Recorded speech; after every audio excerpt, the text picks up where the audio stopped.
ये वाला पेज पढ़ा चुके थे, ये वाला पूरा आप लोग नोट्स बना लीजिए इसी से, ये भी पढ़ा दिए थे।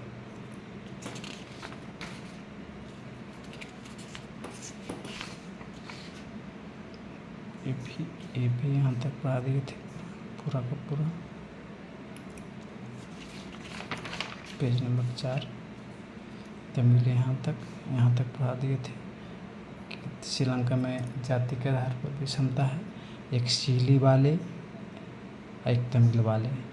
तो तमिल में कितना मूल रूप से श्रीलंकाई लोग कितना प्रतिशत थे, 13, और भाषा भारत देश के लोग से कितना आए थे श्रीलंका में, तब 5। ठीक। ओ पेज नंबर 5 अब श्रीलंका तो बट गया था भाषा के आधार पर। आज़ादी के बाद यहाँ लोकतंत्र स्थापना हुई और यहाँ बहुसंख्यक में सीली भाषा बोलने वाले लोग सरकार बनी। श्रीलंका सीली की सरकार बनी क्योंकि सबसे ज़्यादा सीली ही था। कितना था? 74% था। इसीलिए वहाँ जो ज़्यादा रहेगा उसकी सरकार बनेगी। ऐसे भी हम लोग देखते हुए आ रहे हैं समाज में श्रीलंका। तो जिसमें सीली भाषा के समर्थन वाले सरकार ने 1956 में यहाँ घोषणा कर दी थी कि श्रीलंका में राजनीतिक भाषा सीली होगा तथा हिंदू बौद्ध धर्म बनाया गया। इस प्रकार श्रीलंका की सीली भाषा का उत्थान होते चला गया और तमिल भाषा के लोगों की स्थिति खराब होती चली गई। तमिल भाषा के लोगों की आपस में एकजुट होकर अलग देश श्रीलंका बनाने की बात कहने लगी। पेज नंबर 5 इधर पेज नंबर 6 अब आगे इन लोगों ने 1976 में जो अलग देश बनाने की गठन करने का सोचा, तो उन्होंने 1976 में लिट्टे पार्टी का गठन किया। लिट्टे का तात्पर्य लिबरेशन टाइगर्स ऑफ तमिल इलम था। लिट्टे पार्टी का हेड प्रभाकरन था। प्रभाकरन ने अपनी शक्ति पावर का प्रयोग करके सीली भाषा को उसने सैनिक पर आक्रमण करना शुरू कर दिया। तो कोई भी करेगा ही, कम रहेगा तो उसका मतलब क्या है, जो मांग करेगा पूर्ति नहीं होगा तो करेगा ही। तो वही कर रहा था। तो इस प्रकार अब यहाँ पर से यहाँ क्या कर लेना है आप लोग को, यहाँ नोट्स यहाँ से फिर बना लेना है। कल यहाँ तक पढ़ा दिए थे प्रभाकरन लिट्टे पार्टी, याद कर लेना है। सब डायरेक्ट आता है क्वेश्चन। लिट्टे पार्टी का हेड कौन था? प्रभाकरन था। प्रभाकरन का पॉइंट हुआ श्रीलंका। इस प्रकार श्रीलंका में गृह युद्ध प्रारंभ हो गया। असली भाषा के बने सरकार भारत के देश के सैनिक की सहायता मांगी। सीली भाषा से बने सरकार। सीली तो आप तो देख ही लिए कितना प्रतिशत था। सीली तो 74% तो आइए था। तो वही भारत से समर्थन मांगा। तो समर्थन मांगा तो सैनिक का वही उल्टा ही सबसे ज़्यादा इसके सरकार है, और वही भारत से तत्कालीन समर्थन मांगा। तो भारत में तत्कालीन राजीव गांधी प्रधानमंत्री के नेतृत्व में बनी सरकार ने वहाँ पड़ोसी देश को नेतृत्व में मदद करने की बात मांग ली। अतः भारत देश ने श्रीलंका को शांति स्थायी करने के लिए सेना भेज दिया। यानी 74% वाला मांगा, इसी के लिए भेज दिए राजीव गांधी। उसी में प्रधानमंत्री भारत का प्रधानमंत्री राजीव गांधी थे, वही भेज दिए सेना और यही सब मांगा। ये सब तो आक्रमण करना शुरू कर दिया, यही से मांगा सेना।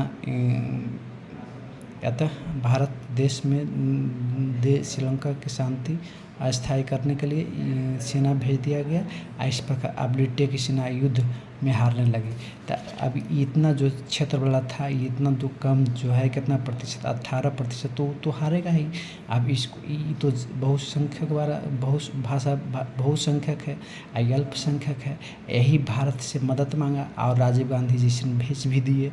और राजीव गांधी भेज दिए तो क्या हुआ, तमिल भाषा वाला जो अल्पसंख्यक था वो बहुत मूड इसका गर्म था। तो गर्म मूड ये था। तब देखिए क्या हुआ।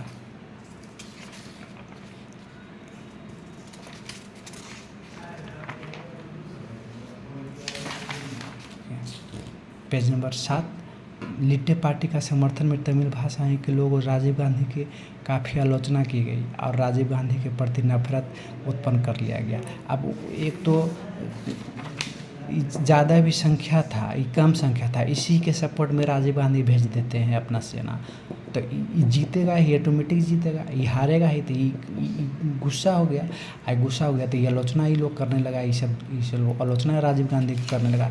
वही जब दक्षिण भारत, आप जानते होंगे दक्षिण भारत, तमिलनाडु, कर्नाटक, गोवा, ये सब क्या हुआ, दक्षिण भारत में क्या हुआ, जब राजीव गांधी दक्षिण भारत आते हैं तो उसी समय तमिल भाषा बोलने वाले तथा लिट्टे की पार्टी को समर्थन देने वाले एक व्यक्ति ने राजीव गांधी के पास जाकर आत्मघाती हमला किया, जिसमें राजीव गांधी क्या हो गया, मृत्यु हो गया मृत्यु।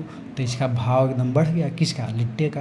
तो इस प्रकार एक बार पुनः श्रीलंका में प्रभाकरण के नेतृत्व में बने लिट्टे पार्टी का दबदबा श्रीलंका देश में हो गया। 2009 में जब प्रभाकरण की मृत्यु हो गई, तब जाकर श्रीलंका में गृह युद्ध समाप्त हुआ। यदि लिट्टे पार्टी का जो हेड था प्रभाकरण, यदि उसका मृत्यु नहीं होता तो गृह युद्ध होते रहता। यानी क्वेश्चन आएगा कि गृह युद्ध श्रीलंका में कौन किस भाषा के लेकर हुआ, तो कौन भाषा हुआ, सिंहली भाषा और तमिल भाषा। आप जान रहे हैं सिंहली भाषा और तमिल भाषा। आपको पढ़ाए थे, क्या पढ़ाए थे, सामाजिक विषमता, जाति, धर्म, लिंग, नस्ल के आधार पर होता है, भाषा के आधार पर। तो श्रीलंका में किसके आधार पर हुआ, भाषा के आधार पर। उसी तरह से श्रीलंका का टॉपिक पूरा ख़त्म हो गया है। और कल जो पढ़ाएंगे बेल्जियम पढ़ाएंगे, और उसी तरह से ये तीन चार क्लास चलेगा और फिर ख़त्म हो जाएगा ये भी चैप्टर पूरा। कल बेल्जियम पढ़ाएंगे। Okay, thank you. आप लोग क्लास में बोले बच्चों को, ताकि नोट्स पूरा क्लियर कर ले। हम ऑफलाइन आएंगे तो सब बच्चों को देखेंगे नोट्स। ओके।